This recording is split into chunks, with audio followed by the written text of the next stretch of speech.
जय श्री महाकाल। समस्त भक्तों को हमारे YouTube चैनल में आपका हार्दिक स्वागत एवं अभिनंदन।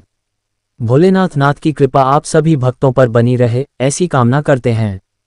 प्रिय भक्तों, यह वह जगह है जहां हम ईश्वर के दिव्यता और भक्ति के रहस्यों को समझते हैं। आज का ये वीडियो उन भक्तों के लिए बहुत ही खास है जो साधना के मार्ग पर चल रहे हैं, देवी देवताओं के साधना में लगे हुए हैं। क्या आपने कभी ऐसा महसूस किया कि जब आप पूजा पाठ करते हैं तो आपके शरीर में कुछ अनोखे बदलाव हुए हैं? क्या कभी आपके भीतर कुछ ऐसी शक्ति जगी है जो आपके सोचने, समझने और अनुभव करने के तरीके को पूरी तरह से बदल दिया हो? अगर हाँ, तो यह एक इत्तेफाक नहीं है, यह आपके भीतर दिव्य शक्ति के जागृत होने के संकेत हो सकते हैं जो आपके इष्ट देव से मिल रही है। चाहे आप माँ काली के भक्त हो, हनुमान जी के उपासक हो, या फिर शिव जी के साधक हो, या किसी अन्य देवी देवताओं की पूजा कर रहे हो, लेकिन जब आपके अंदर शिव जी की शक्ति जागृत होती है तो शरीर 9 खास लक्षणों के रूप में आपको संकेत देता है। आज हम इन्हीं दिव्य संकेतों को विस्तार पूर्वक जानेंगे। उससे पहले यदि आप हमारे चैनल पर पहली बार आए हैं तो कृपया चैनल को सब्सक्राइब कर लें और बेल आइकन की बटन को दबाकर ऑल पर सेट कर लें, जिससे हमारी आगे आने वाली वीडियो आप तक आसानी से पहुंच सके। तो चलिए जानते हैं। पहला संकेत, शरीर में कंपन और जीभ में छाले पड़ना। जब कोई साधक अपनी साधना के गहरे स्तर पर पहुंचने लगता है तो उसके भीतर हो रहे ऊर्जा परिवर्तन को शरीर व्यक्त करने लगता है। इन अनुभवों में सबसे पहला लक्षण है शरीर में कंपन होना। ये कंपन किसी डर या कमजोरी के कारण नहीं होता, बल्कि यह इस बात का संकेत है कि आपके भीतर कोई उचित शक्ति सक्रिय हो रही है। और इसी के साथ एक और संकेत दिखाई पड़ता है, आपकी जीभ पर बार बार छाले पड़ जाना। ये छाले बिना किसी कारण के ही जीभ पर उभर जाते हैं और यह एक ही दिन में ठीक हो जाते हैं और कभी फिर वापस आ जाते हैं। ये कोई बीमारी नहीं होती, बल्कि उस अग्नि शक्ति का संकेत है जो आपके जप तप से जागृति हुई है। यदि आप नियमित रूप से मंत्रों का उच्चारण करते हैं, जप, ध्यान, साधना में लगे रहते हैं, तो ये लक्षण संकेत देते हैं कि आपके इष्ट देव की शक्ति अब आपके करीब आ चुकी है। घबराने की जरूरत नहीं है, ये सब आपके साधना के उन्नत चरण के संकेत है। इन्हें समझकर और भी श्रद्धा भक्ति के साथ अपने साधना में आगे बढ़ना चाहिए। दूसरा संकेत, कानों में गर्माहट होना और अदृश्य ध्वनियां सुनाई पड़ना। जब कोई साधक अपने इष्टदेव की भक्ति में लगातार लीन रहता है तो एक समय ऐसा आता है जब उसके सूक्ष्म इंद्रियां सक्रिय होने लगते हैं। इन्हीं सूक्ष्म परिवर्तनों में से एक मुख्य संकेत है कानों में रहस्यमयी ध्वनियां सुनाई देना। यह आवाज सम्मान दुनिया की नहीं होती, बल्कि भीतर के ऊर्जा का कंपन होता है जो साधक के चेतन स्तर को छू रही होती है। इसके साथ साथ कानों में हल्की खुजली रहना, खासकर शाम के समय कानों में गर्माहट, ये सब स्पष्ट रूप से इस बात का प्रमाण है कि आपके द्वारा जपे गए मंत्रों की शक्ति आपको छुए जा रही है। जब कोई शक्ति आपके बहुत करीब आती है तो शरीर सूक्ष्म रूप से प्रतिक्रिया देने लगता है और कानों में ये परिवर्तन उसी का प्रतीक है। यदि आप ये सब अनुभव कर रहे हैं तो घबराने की नहीं, बल्कि ईश्वर को धन्यवाद देने की जरूरत है। यह इस बात का संकेत है कि अब आप सही मार्ग पर हैं और भगवान शिव की शक्ति, आपके इष्ट देव की शक्ति आपके करीब हो रही है। ऐसे अनुभव साधना के उच्च चरण में पहुंचने की पुष्टि करते हैं। तीसरा संकेत, नाक में कुछ असामान्य संवेदनाएं। जब साधना अपनी तीव्रता को प्राप्त करती है और भगवान शिव जी के ऊर्जा का प्रभाव शरीर में गहराई से उतरता है तो नाक भी एक संकेतक के रूप में प्रतिक्रिया देने लगती है। ऐसे में साधकों अपनी नाक में लगातार खुजली का होना, जलन का होना या भारीपन का एहसास हो सकता है। कई बार ऐसा भी होता है जैसे नाक में कुछ रेंग रहा हो, मानो जैसे कोई सूक्ष्म जीव, जैसे चींटियां या फिर और कोई सूक्ष्म जीव नाक में घूम रहा हो। साथ ही नाक की त्वचा का अचानक लाल हो जाना या बिना किसी स्पष्ट कारण के नाक का गर्म हो जाना, संवेदनशील हो जाना भी इसी प्रक्रिया का एक हिस्सा होता है। ये सब शरीर की कोई सामान्य परेशानी नहीं, बल्कि उस शक्ति की उपस्थिति का संकेत है जो भीतर सक्रिय हो चुकी है। ये लक्षण तब और स्पष्ट होते हैं जब साधक मंत्रों के जाप, ध्यान या फिर साधना में लगातार लगा रहता है।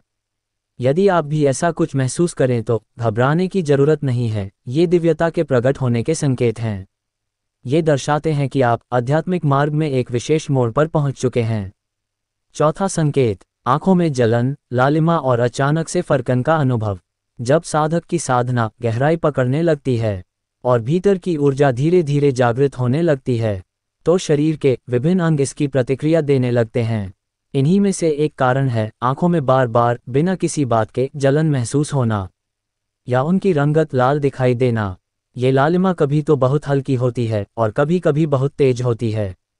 खासकर जब आप मंत्र जाप में या ध्यान अवस्था में काफी समय तक बैठे रहते हैं तो ऐसा हो जाता है। यहाँ तक कि कुछ साधकों का अनुभव है और बताते हैं कि अचानक से कभी कभी उनकी आंखें फरकने लगती हैं। लेकिन ये फर्कन कुछ ही क्षणों के लिए होती हैं, लेकिन इसके पीछे की ऊर्जा काफी गहरी होती है। कई बार यह कुछ ऐसे लगता है जैसे कि आप किसी नशे में हो या फिर किसी और ही अवस्था में प्रवेश कर रहे हो। ये संकेत किसी सामान्य शारीरिक परेशानी का लक्षण नहीं है, बल्कि यह उस दिव्य तरंग का सूचक है जो आपके शरीर में साधना के माध्यम से जागृत हो चुकी है। जब शक्ति पास आती है तो वह दृष्टि के माध्यम से खुद को प्रकट करके संकेत करती है। पांचवां संकेत, सिर में लगातार दबाव या फिर दर्द का बना रहना। जब साधक की साधना एक विशेष अवस्था पर पहुंचती है और भीतर की ऊर्जा अपना प्रभाव दिखाने लगती है, तो शरीर के ऊपरी भाग खासकर सिर पर उसका सीधा असर दिखाई देने लगता है। कई बार ऐसा महसूस होता है जैसे सिर पर हल्का घुमाव या दबाव बना हुआ है। ये दर्द कोई सामान्य दर्द नहीं होता, बल्कि चेतन ऊर्जा होती है जो मस्तिष्क में जागृत होकर प्रभावित होने लगती है। यह अवस्था अधिकार तब प्रकट होती है जब निरंतर आप मंत्र जाप या पूजा पाठ में लीन रहते हैं।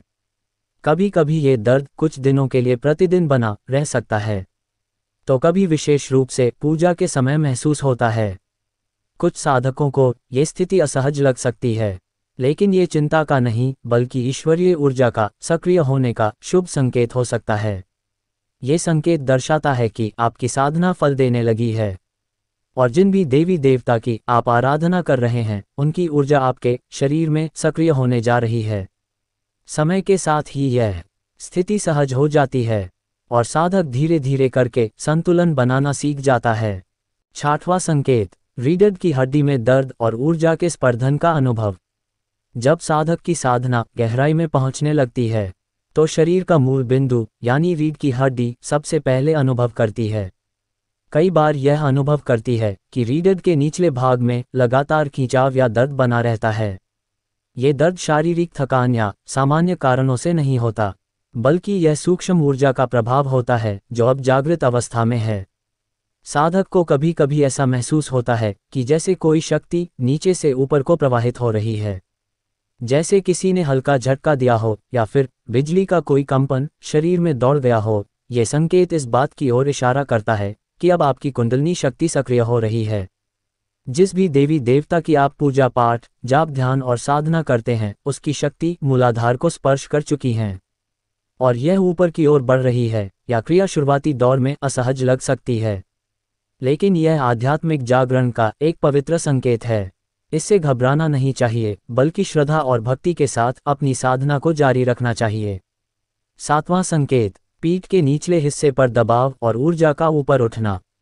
जब साधक नियमित रूप से साधना या फिर मंत्र जाप पूजा पाठ नियमित रूप से करता है और उसकी साधना एक पूर्णतया की अवस्था में प्रवेश करने लगता है, तो शरीर में पूर्ण रूप से ऊर्जा का प्रवाह शुरू हो जाता है। इस प्रवाह का सबसे पहला असर पीठ के निचले भाग में विशेषकर रीढ़ के हड्डी के आधार पर महसूस होता है। इस अवस्था में साधक को कई बार दबाव खिंचाव या दर्द का अनुभव होने लगता है। ये दर्द कोई शारीरिक थकान नहीं बल्कि उस जागृत शक्ति का संकेत होता है जो मूलाधार चक्र से होकर ऊपर की ओर गति कर रही होती हैं। कई बार इस जगह झटका सा या हल्का कंपन होता है, मानो शरीर के भीतर कोई शक्ति गति में आ गई हो। ये संकेत बताता है कि आपकी कुंडलिनी शक्ति धीरे धीरे जागृत हो रही है और आप आध्यात्मिक उन्नति के एक महत्वपूर्ण चरण में प्रवेश कर चुके हैं। ऐसे अनुभवों से पहले घबराने की बजाय उन्हें स्वीकार करने चाहिए, क्योंकि यह आपके इष्ट देव आराध्य देव की कृपा का प्रत्यक्ष प्रमाण है। आठवां संकेत, पूजा के दौरान घबराहट और ऊर्जा का गले तक उठना। जब एक साधक की साधना अपने चरम सीमा पर पहुंचने लगती है और उसके द्वारा जपे जा रहे मंत्रों की शक्ति शरीर में सक्रिय होने लगती है, तो कई बार शरीर इसकी तीव्रता से प्रक्रिया देने लगता है। खासकर जब आप पूजा में या ध्यान में बैठे हुए होते हैं तो अचानक से बेचैनी या घबराहट का भाव आने लगता है। ऐसा महसूस होता है जैसे पेट के भीतर कुछ तीव्रता से घूम रहा है और वह संवेदना धीरे धीरे गले तक चल रही है। मुंह में पानी भर जाना, जी मचलना या बैठे बैठे अचानक बेचैनी का अनुभव होना, ये सब संकेत होते हैं कि आपके शरीर में ऊर्जाओं का तीव्र प्रवाह प्रारंभ हो चुका है। विशेष रूप से यह स्थिति तब होती है जब आपके मंत्र जाप की शक्ति कंठ को स्पर्श करने लगती हैं। यह कोई सामान्य शारीरिक प्रतिक्रिया नहीं, बल्कि आपके भीतर दिव्य ऊर्जा के जागरण का संकेत होता है। ये प्रतिक्रिया शुरुआत में भले ही असहज लगे, लेकिन यह इस बात की पुष्टि करता है कि आपकी साधना अब सिद्ध हो रही है और ईश्वर की शक्ति आपके अंदर विराजमान हो रही है। 9वां संकेत, अदृश्य शक्ति के उपस्थित होने का आभास। कई बार साधना के दौरान आपको ऐसा आभास हो सकता है जैसे कोई शक्ति आपके आसपास मौजूद है, या कभी ऐसा महसूस होता है कि कोई और आपके साथ है, कोई और भी आपके साथ बैठा है, पर आप अकेले होते हैं। ये डरने की बात नहीं होती, बल्कि कोई दिव्य शक्ति अब आपके करीब है, जिस मंत्र का आप लगातार जाप कर रहे हैं। जिस भी देवी देवता के भक्ति में आप लीन हैं, उनकी शक्ति अब आपके चारों ओर सक्रिय हो चुकी है। यह अनुभव होना आम बात नहीं है, ये संकेत है कि आप साधना के सही दिशा में बढ़ रहे हैं। अक्सर करके लोग इन अनुभवों से घबरा जाते हैं और भक्ति का मार्ग ही छोड़ देते हैं, जबकि सच्चाई यह है कि यही समय होता है आपने भगवान भोलेनाथ से जुड़ने का। अगर आपको भी ये दिव्य अनुभव हो रहे हैं तो समझिए, शक्ति ने आपको चुन लिया है। आपको बस एक बात याद रखनी है, पूजा मत छोड़िए, आपने मंत्र जाप को बंद मत करिए। डरने की बजाय अपने आत्मविश्वास को मजबूत कीजिए। आपकी साधना का फल अब आपको मिल रहा है। इसी सोच और विश्वास के साथ आप आगे बढ़िए। भगवान भोलेनाथ की शक्ति स्वयं आपके मार्ग को प्रशस्त करेगी। आज के लिए बस इतना ही। यदि आपको हमारा यह वीडियो अच्छा लगा है तो कृपया लाइक अवश्य करें और कमेंट में जय श्री महाकाल अवश्य लिखें। मिलते हैं अगले वीडियो में, तब तक के लिए सभी भक्तों को हमारा प्यार भरा जय श्री महाकाल।